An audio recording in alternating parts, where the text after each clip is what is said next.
So now I'm in my reading corner. Obviously reading corner is absolutely vital. Really important that it's in a space where the children can lie on the floor, spread out, get comfy with a book. It's quite important to organise your books as well, because you can teach them about fiction and non-fiction. They really like keeping the book corner tidy, really good modelling of looking after our books. Lots and lots of the books that are favourites are books with flips and flaps inside, and Mr. Men books are really, really popular. So if you're lucky enough to have some Mr. Men books, really good idea, and Little Miss, really good idea to have some of those. They would choose those most days as their reading book. So I've got my books organised. I've got traditional stories at the bottom, and then I've got my non-fiction and information books on this side.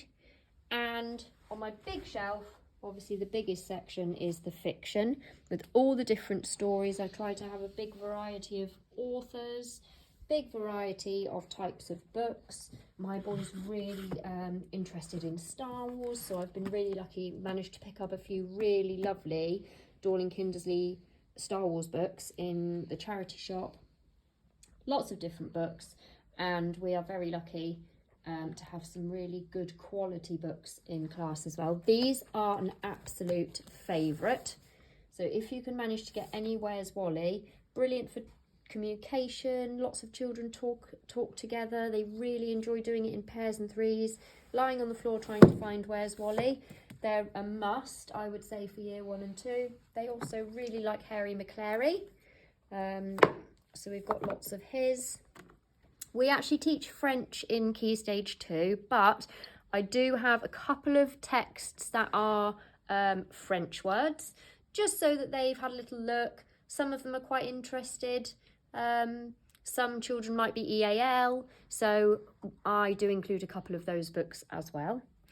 Down here, I have got these little boxes, which are brilliant for storing word cards, particularly for year 2, sorting words, nouns, verbs, adjectives, conjunctions. And here are my phonics boxes. Now in here, just over time, you collect lots and lots of different games and little matching cards and things for them to do in provision in phonics. So in here, for example, split diagraph A, and then there's a matching pictures and words game, some words for the nonsense words and the real words when they get to that part.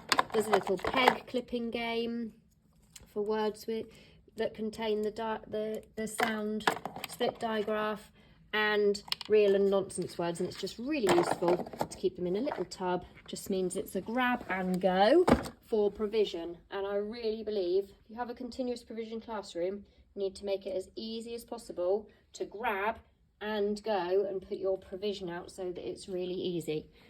Young children really enjoy looking at leaflets as well. Lots of these places they will have been to, so it's a really good idea to have some local leaflets in a little box as well, because then they can talk to their friends about where they'd like to go or where they've been. Nice local link as well.